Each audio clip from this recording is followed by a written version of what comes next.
सारिका श्रीवास्तव। आज मैं DED SC IT HI BI ASD first year को एजुकेशनल साइकोलॉजी पेपर में यूनिट सेकंड में टॉपिक 2.5 को पढ़ाऊंगी, जिसका नाम है factor influencing development, heredity and environment, अर्थात आनुवंशिकता एवं पर्यावरण का विकास पर प्रभाव। इस टॉपिक में हम ये पढ़ेंगे कि व्यक्ति के विकास में आनुवंशिकता का प्रभाव पड़ता है या पर्यावरण का। मनोवैज्ञानिकों का काफ़ी मतभेद है कि कुछ मानते हैं कि व्यक्ति के विकास में आनुवंशिकता की भूमिका ज़्यादा होती है और कुछ मानते हैं कि पर्यावरण की भूमिका ज़्यादा होती है। मगर जब आप कंसेप्ट को पढ़ेंगे तब आपको ये क्लियर होगा कि दोनों की भूमिका लगभग समान ही होती है। आनुवंशिकता वंशानुक्रम की प्रक्रिया का मूलाधार कोशिका होती है और इस कोशिका के महत्वपूर्ण भाग केंद्रक में गुणसूत्र पाए जाते हैं। इसी गुणसूत्र में आनुवंशिकता के मूल संवाहक जीन्स पाए जाते हैं। मानव प्राणियों में इनकी संख्या अर्थात गुणसूत्र की संख्या 23 जोड़े होती है। प्रत्येक गुणसूत्र में लगभग 30,000 जीन्स पाए जाते हैं। यही जीन्स व्यक्ति की विभिन्न योग्यताओं एवं गुणों का निर्धारण करते हैं। इसे ही आनुवंशिकता की क्रियाविधि कहते हैं। आनुवंशिकता अगर हम ये जाने तो हमें अपने माँ बाप की आनुवंशिकता में जो हमें जीन्स मिलते हैं वो हमें माँ बाप के थ्रू मिलती है। एक व्यक्ति में 46 गुणसूत्र होते हैं। ये 46 गुणसूत्र में 23 गुणसूत्र फादर से मिलते हैं और 23 गुणसूत्र मदर से मिलते हैं। ठीक है, तो ये जो आनुवंशिकता जो एक पीढ़ी से दूसरे पीढ़ी में जाती है, आनुवंशिकता जो गुण होते हैं वो एक पीढ़ी से दूसरी पीढ़ी में जो जाते हैं वो सेल्स के थ्रू में होते हैं और सेल्स का जो केंद्रक होता है उसमें गुणसूत्र पाए जाते हैं और गुणसूत्र के अंदर ही जीन्स पाए जाते हैं। वुडवर्थ के अनुसार आनुवंशिकता में वे सभी कारक सम्मिलित हैं जो व्यक्ति में उसके व्यक्तिगत अस्तित्व के प्रारंभ के समय वर्तमान थे। कहने का मतलब ये है कि आनुवंशिकता के थ्रू जो हमारी जन्मजात क्वालिटीज़ होती हैं, जैसे अगर आप बड़े होते हैं तो ये कहा जाता है कि इसकी आदतें अपने बड़े पापा पे गई है, चाचा पे गई है, तो कहीं ना कहीं हमारे जो क्वालिटीज़ होते हैं वो हमारे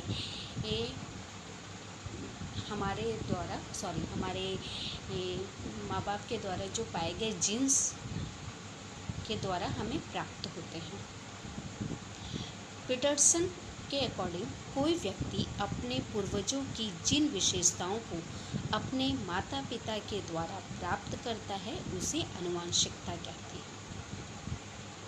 ये तो क्लियर हो गया कि हम अपने माता पिता के द्वारा जो भी विशेषताएं प्राप्त होती हैं वो विशेषताएं हमें अपने माँ बाप के द्वारा दिए गए जीन्स से आती है। इसे ही आनुवंशिकता कहते हैं। आनुवंशिकता द्वारा ही व्यक्ति में अनेक प्रकार की जन्मजात योग्यताएं एवं गुण आते हैं। अतः ये ही जन्मजात योग्यताएं विकास की गति एवं दिशा निर्धारित करते हैं। अर्थात जो भी हमें जीन्स प्राप्त होते हैं आनुवंशिकता के तौर पे, जिससे एक बच्चे का निर्माण होता है, उस जीन्स के कारण हमारे में कुछ ऐसी योग्यताएं और गुण आ जाते हैं जो कहीं ना कहीं हमारे पूर्वजों की देन से मिलती जुलती हैं।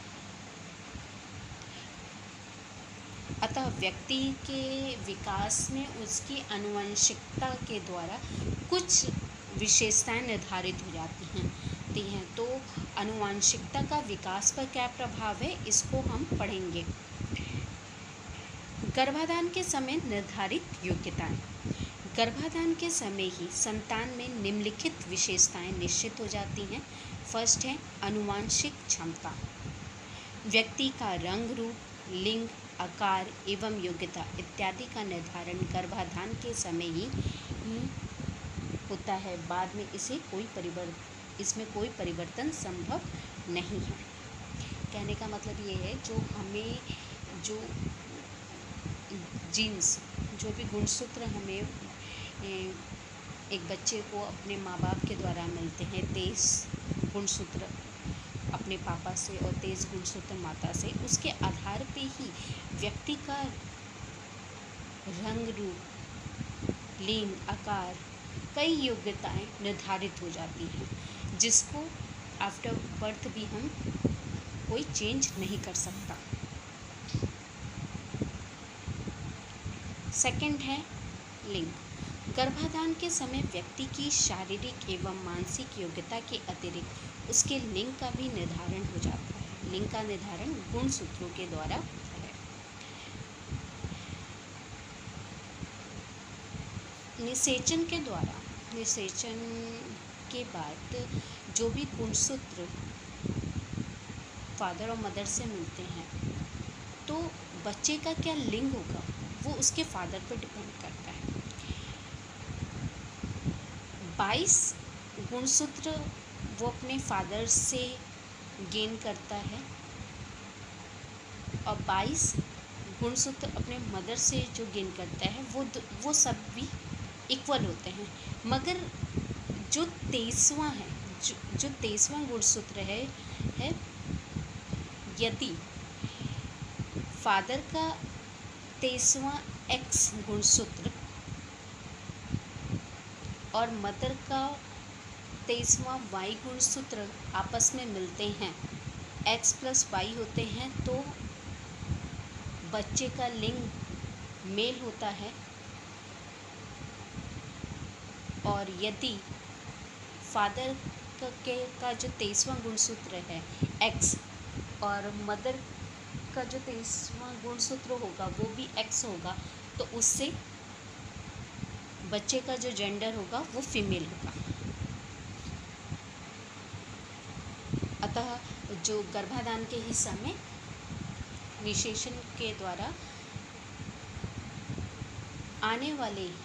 पैदा होने वाले बच्चे का लिंग निर्धारित हो जाता है। जिस तरीके से उसकी योग्यता, उसका रंग रूप निर्धारित हो जाता है, उसी तरह से जैसे उसका जेंडर भी निर्धारित हो जाता है।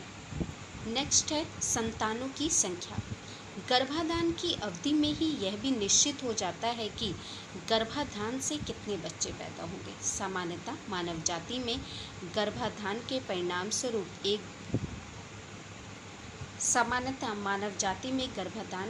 स्वरूप एक बार में एक ही संतान पैदा होता है, परंतु कभी कभी संतानों की संख्या एक से अधिक भी हो सकती है।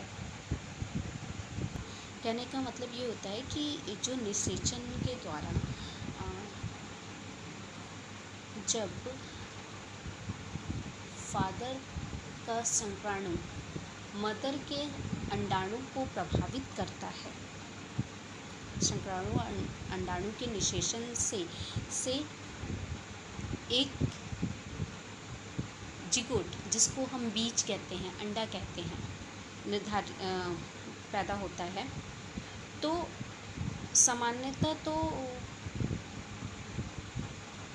एक शुक्राणु और अंडाणु से एक ही बीज, एक ही जिगोट का निर्धारण होता है। मगर कभी कभी जब गर्भाधान के बाद वो जिगोट 2 अलग अलग बीजों में बट जाते हैं, तो उससे ट्विंस होते हैं, जिसको हम आइडेंटिकल ट्विंस कहते हैं, जो दिखने में एक समान होते हैं। और कभी कभी जब शुक्राणु अलग अलग अंडाणु को निषेचित करते हैं, प्रभावित करते हैं, तो उससे भी ट्विंस होते हैं। उसको फैटर्नल ट्विंस कहते हैं, जो एक साथ पैदा होते हैं मगर दिखने में असमान होते हैं। नेक्स्ट है क्रमिक स्थिति। गर्भाधान के समय यह भी निर्धारित हो जाता है कि उत्पन्न होने वाली संतान की परिवार में क्रमिक स्थिति क्या होगी। परिवार में बच्चे की क्रमिक स्थिति उसे निश्चित भूमिका निर्वाह करने का संकेत देती है और इसी के आधार पर उसके वरिष्ठों अर्थात उनके बड़ों की अभिवृत्ति उनके प्रति भी बनती है। इसी प्रकार प्रथम, मध्य और अंतिम संतानों के व्यवहार में भी अंतर दिखाई पड़ता है। क्रमिक स्थिति का मतलब होता है कि जन्मी संतान का क्रम, पहली संतान है, दूसरी संतान है या तीसरी संतान है। ये माना जाता है कि जो पहली संतान होगी वो जब बड़ा होगा तो उसका रोल अलग होता है, मध्यम वाले बच्चों का रोल अलग होता है, क्योंकि बच्चों के क्रम के अनुसार ही उनके बड़े उनसे वैसी ही अपेक्षा या उम्मीद रखते हैं। अगर आप घर में बड़े हैं तो आपको जिम्मेदार समझा जाएगा, और जो सबसे छोटा होता है वो सबका दुलारा होता है। उसकी गलतियां भी लोग जल्दी माफ़ कर देते हैं या जल्दी उसकी बातों को दिल पे नहीं लगाते हैं। तो क्रमिक स्थिति से भूमिका निर्वाह का संबंध जोड़ा गया है। ठीक है, बड़ों के द्वारा उनके प्रति जो धारणा रखी जाती है, जो उनके प्रति उनकी जो मनोवृत्ति होती है वो भी निर्धारित होती है। गर्भाधान आनुवांशिकता का विकास पे क्या प्रभाव पड़ता है, उसमें हम 4 चीज़ पढ़े हैं। अब पर्यावरण का क्या प्रभाव पड़ता है व्यक्ति के विकास में, उसको पढ़ने से पहले पर्यावरण क्या है इसको जानना अति आवश्यक है। अतः पर्यावरणवादियों के अनुसार गर्भाधान के समय बच्चे को जो कुछ मिलता है उसका महत्व उतना नहीं है जितना कि पर्यावरण का है, क्योंकि पर्यावरण अनुकूल होने पर ही व्यक्ति का उचित विकास हो पाता है, और यदि पर्यावरण दूषित हो या प्रतिकूल है तो विकास में अनेक प्रकार की विकृतियां पैदा होती हैं। अतः व्यक्ति के विकास में आनुवांशिकता के अतिरिक्त जिन अन्य कारकों का प्रभाव पड़ता है उसे पर्यावरण कहते हैं। रच के अनुसार पर्यावरण वे सभी परिस्थितियां हैं जो व्यवहार को उद्दीप्त करती है या व्यवहार में परिमार्जन उत्पन्न करती है। कहने का मतलब ये है कि आनुवांशिकता के अलावा व्यक्ति के विकास को जितने भी कारकें प्रभावित करती हैं, जितनी भी अन्य कारकें प्रभावित करती हैं, वो वातावरण कहलाता है, वो पर्यावरण कहलाता है। ये जन्मजात नहीं होती।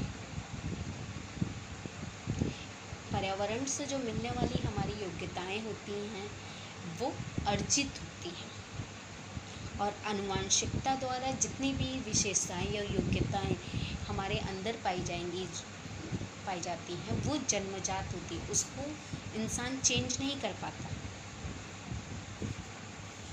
डगलस एवं हालैंड के अनुसार पर्यावरण शब्द का उपयोग उन सभी बाह्य शक्तियों, प्रभावों तथा अवस्थाओं के लिए किया जाता है जो प्राणियों के जीवन, स्वभाव, व्यवहार एवं वृद्धि, विकास और परिपक्वता को प्रभावित करती है। पर्यावरण का प्रभाव जन्म पूर्व एवं जन्मोपरांत दोनों अवस्थाओं में पड़ता है। इन्वायरमेंट का व्यक्ति के विकास पर, उसके प्रीनेटल स्टेज पर भी प्रभाव पड़ता है और पोस्टनेटल स्टेज पे भी उसका प्रभाव पड़ता है। तो सबसे पहले पर्यावरण में जन्म पूर्व गर्भकालीन पर्यावरण का व्यक्ति के विकास पर क्या प्रभाव पड़ता है, ये देखेंगे। फर्स्ट है स्वास्थ्य एवं तनाव। यदि गर्भकालीन अवस्था में माता का स्वास्थ्य ठीक नहीं रहता या उसे पोषक तत्वों की कमी रहती है तो इसका सीधा प्रभाव बच्चे के स्वास्थ्य पर पड़ता है। इसके अतिरिक्त यदि गर्भकालीन अवस्था में मां के मन में असुरक्षा की भावना, सांवेगिक तनाव या मानसिक उलझन है तो उसका संवहन बच्चे में भी होता है, जिससे उसके विकास पर प्रतिकूल प्रभाव पड़ता है। स्वास्थ्य एवं तनाव। गर्भकालीन अवस्था में जब आप किसी बच्चे का केस हिस्ट्री लेते हैं तो आप प्रीनेटल हिस्ट्री की भी जानकारी लेते हैं, जिसमें आप ये पता करते हैं कि क्या माँ का स्वास्थ्य उस समय ठीक था, उसको किसी तरीके की बीमारी तो नहीं थी, वो किसी तरीके से तनावग्रस्त तो नहीं थी, मतलब किसी तरीके की उसको चिंता, परेशानी, वातावरण सुखमय था कि नहीं, इन सब की जानकारी लिया जाता है। अतः हम ये कह सकते हैं कि इन सब चीज़ का जो माँ अगर तनावग्रस्त है तो उसका असर भी बच्चे के विकास पर पड़ता है। कहीं ना कहीं उसकी मनोवृत्ति, उसका जो मानसिक विकास है वो अवरुद्ध होता है। उसके स्वास्थ्य का प्रभाव भी बच्चे पर पड़ेगा, क्योंकि बच्चा तो पूरी तरीके से गर्भकालीन अवस्था में बच्चा पूरी तरीके से अपने माँ पर निर्भर रहता है विकास के लिए। तो माँ की जैसी कंडीशन रहेगी, चाहे उसकी वो मानसिक स्वास्थ्य हो चाहे शारीरिक स्वास्थ्य हो, उसी आधार पे बच्चे का भी विकास निर्धारित होता है। नेक्स्ट है औषधियाँ। गर्भकालीन अवस्था में अनुपयुक्त दवाओं के उपयोग से विकास की प्रक्रिया अवरुद्ध हो जाती है। गर्भकालीन अवस्था में यदि माँ को किसी भी तरीके की परेशानी होती है तो गर्भ अवस्था में माँ प्रेगनेंसी के टाइम में जो मदर होती हैं, जो फीमेल होती हैं, वो बिना प्रिकॉशन, बिना डॉक्टर के सलाह के बिना अगर वो कोई दवा लेती हैं तो कहीं ना कहीं बच्चे के विकास पर उसका असर पड़ता है। इसलिए प्रीनेटल हिस्ट्री के दौरान हम ये पता करते हैं कि क्या माँ ने बिना किसी सलाह के, बिना किसी डॉक्टरी सलाह के औषधियों को ग्रहण किया है या नहीं। नेक्स्ट है धूम्रपान या मादक पदार्थों का सेवन। गर्भ अवस्था में धूम्रपान या मादक पदार्थों या द्रव्यों के सेवन का भी बच्चे के विकास में बाधक सिद्ध होता है। अध्ययनों से पता चलता है कि धूम्रपान करने वाली महिलाएं समय से पहले बच्चों को जन्म दे देती हैं। उसी प्रकार मादक द्रव्यों के सेवन से बच्चे के केवल शारीरिक विकास ही प्रभावित नहीं होता, बल्कि उनका मानसिक विकास भी प्रभावित होता है।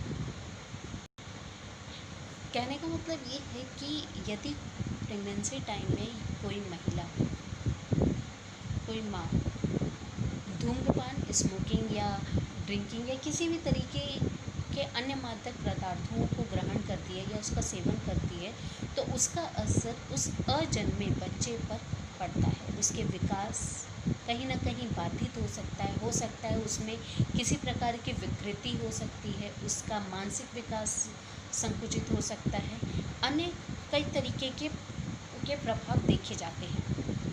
अध्ययनों के आधार पर ये बताया जाता है कि जो महिलाएं स्मोकिंग करती हैं, धूम्रपान करती हैं, वो पूर्ण समय से पहले ही अपने बच्चे को जन्म दे देती हैं। और मादक द्रव्यों का प्रभाव धूम्रपान एवं मादक पदार्थों से सिर्फ उसकी का मानसिक विकास ही अवरुद्ध नहीं होता, कहीं ना कहीं उसके शारीरिक विकास में भी बाधा पहुँचती है। पर्यावरण के प्रीनेटल प्रभाव में हमने कई पॉइंट्स देखे।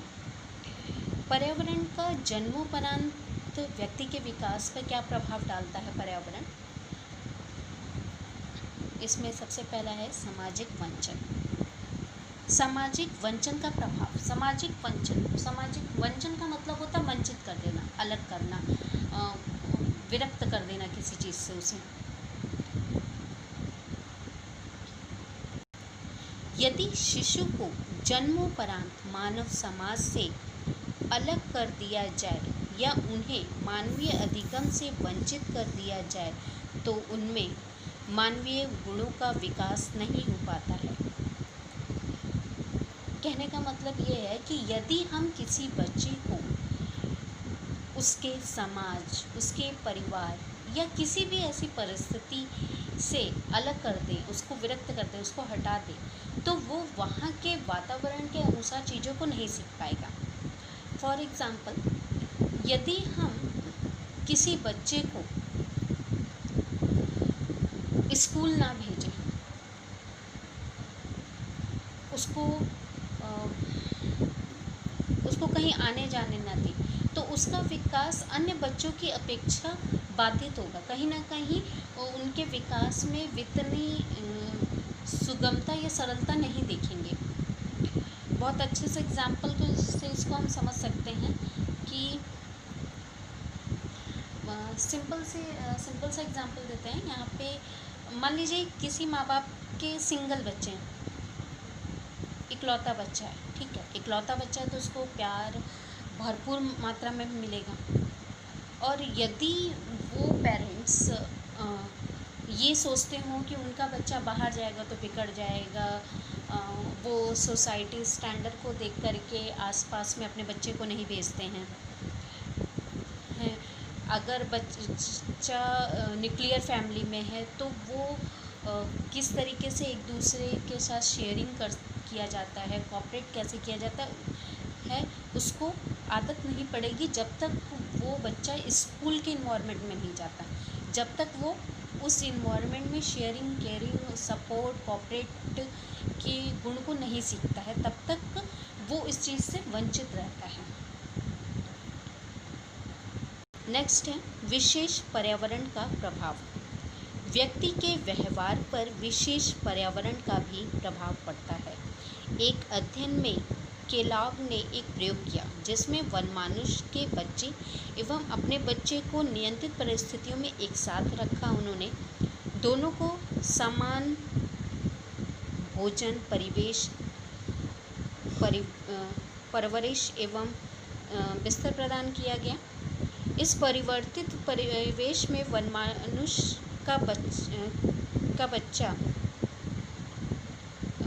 का जो बच्चा है उन्होंने अनेक मानवीय गुणों को सीखा। कहने का मतलब है कि एक व्यक्ति के विकास में, एक बच्चे के विकास में उसके विशेष वातावरण का अत्यधिक प्रभाव पड़ता है। बच्चा किस समाज से बिलोंग करता है, वो किस परिवेश में उसमें पलता पोसता है, उसका असर बहुत पड़ता है। यहाँ पे केलॉग एक साइकोलॉजिस्ट थे जिन्होंने एक प्रयोग किया जिसमें उन्होंने खुद के बच्चे को, 10 माह के बच्चे को लिया और वनमानुष के एक बच्चे को लिया जो कि 7 से 8, 7.5-8 महीने का बच्चा था। उन दोनों को एक विशेष नियंत्रित परिस्थिति में रखा गया। दोनों को समान पालन पोषण किया गया।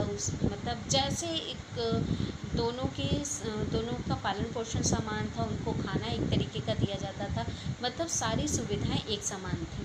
प्रयोग के बाद ये देखा गया कि जिस तरीके से उनका बच्चा कुछ मानवीय गुणों को सीखता है, उसी तरीके से वनमानुष का बच्चा भी सीखा।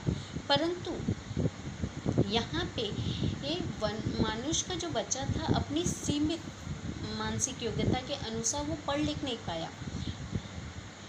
तो उन्होंने ये सिद्ध किया कि बच्चा जिस परिवेश में रहता है वो वहाँ के चीज़ों को आसानी से ग्रहण कर लेता है। जैसे एक और सिंपल सा एग्जांपल दे सकते हैं। आपने देखा होगा कि कुछ छोटे बच्चे बहुत आसानी से गाली दे देते हैं क्योंकि वो जिस परिवेश में रहते हैं वहाँ पे उन्होंने अपने बड़ों से गालियाँ देते हुए सुना है उनको, इसलिए वो बहुत आसानी से इन गालियों का उपयोग करते हैं। मगर वहीं जिस परिवार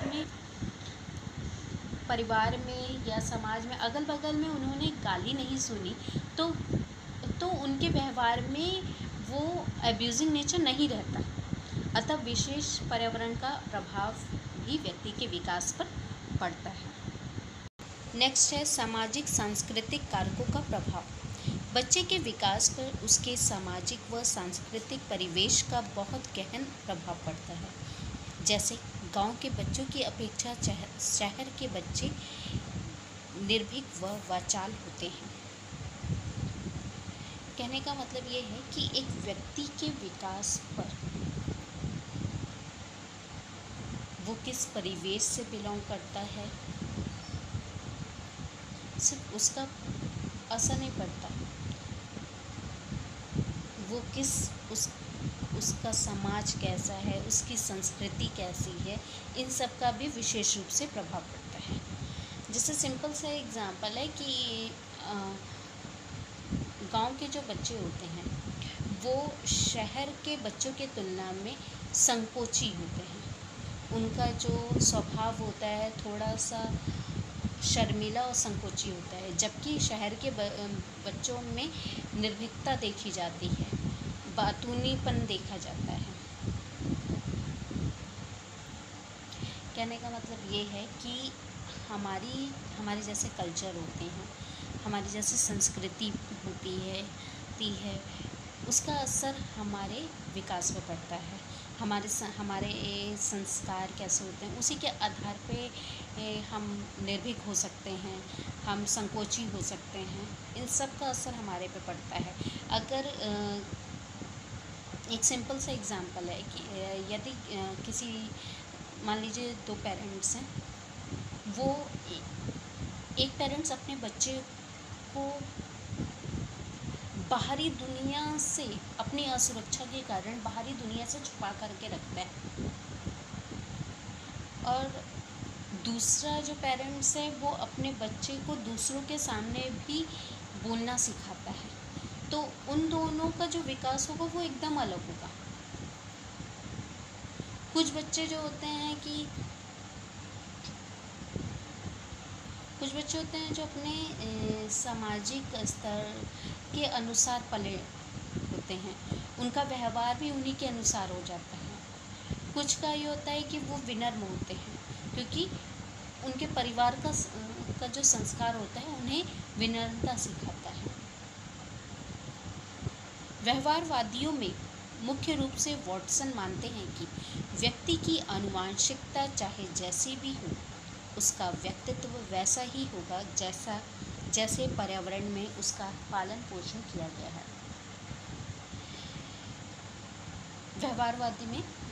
व्यवहारवाद के जनक है वॉटसन। उनका ये मानना था, वो ये कहते थे कि आप मुझे बच्चा दे दो, नया जन्मा बच्चा, न्यूबॉर्न बेबी दे दो, आप जो कहोगे मैं वो बना के आपको उसे दूंगा। उनका ये मानना था कि बच्चे की आनुवंशिकता चाहे जैसी ही हो, वो चाहे किसी भी माँ बाप का बच्चा हो, उसका विकास उसी बात पर निर्भर करेगा जिस पर्यावरण में उसको रख करके उसका पालन पोषण करेंगे। वो पर्यावरण को ज़्यादा मान्यता देते थे आनुवंशिकता की अपेक्षा। अतः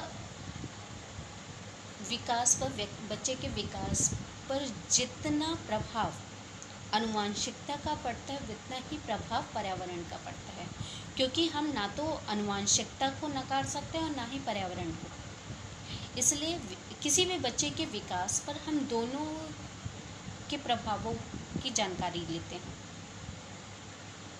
चाहे वो आनुवंशिक हो चाहे वो पर्यावरण। आनुवंशिकता के द्वारा जो भी बच्चे में गुण, योग्यताएं, व्यवहार की विशेषताशील गुण जो प्राप्त होते हैं अपने माँ बाप के द्वारा, जीन्स के द्वारा प्राप्त होते हैं उन्हें, वो जन्मजात होती हैं, वो जल्दी परिवर्तित नहीं हो सकती, बहुत रेयर केस में ही उसमें चेंजेस लाया जा सकता है। परंतु यदि हम एक बच्चे को के वातावरण में चेंजेस कर दें तो उसमें चेंजेस लाया जा सकता है। कहा जाता है ना कि अगर एक बच्चा टीनेजर में है तो तुरंत उसके पेरेंट्स कहते हैं आप गलत कंपनी में हो, आपके जो फ्रेंड्स हैं उनकी कंपनी गलत है, आप उनसे दूर रहो, आप धीरे धीरे सही हो जाओगे। कहने का मतलब है कि आपका जहाँ आप जिस वातावरण में रहते हैं उसका प्रभाव आप पर पड़ता है। यदि हम किसी बच्चे में परिवर्तन लाना चाहते हैं तो हम उसके इन्वायरमेंट को चेंज कर करके आसानी से उसको चेंज कर सकते हैं। यहाँ पर कुछ क्वेश्चंस दिए गए हैं जिनका आंसर लिख करके आपको उसकी फ़ोटो खींच करके व्हाट्सएप ग्रुप में भेजना है, ताकि ये देखा जा सके, ये समझा जा सके कि आपको ये कंसेप्ट क्लियर हुआ है या नहीं। फर्स्ट क्वेश्चन है, बच्चे के विकास पर उसके आनुवंशिकता व पर्यावरण का क्या प्रभाव पड़ता है। सेकंड क्वेश्चन, गर्भकालीन परिस्थितियों का प्रभाव क्या बच्चे के विकास पर पड़ता है, यदि हाँ तो कैसे।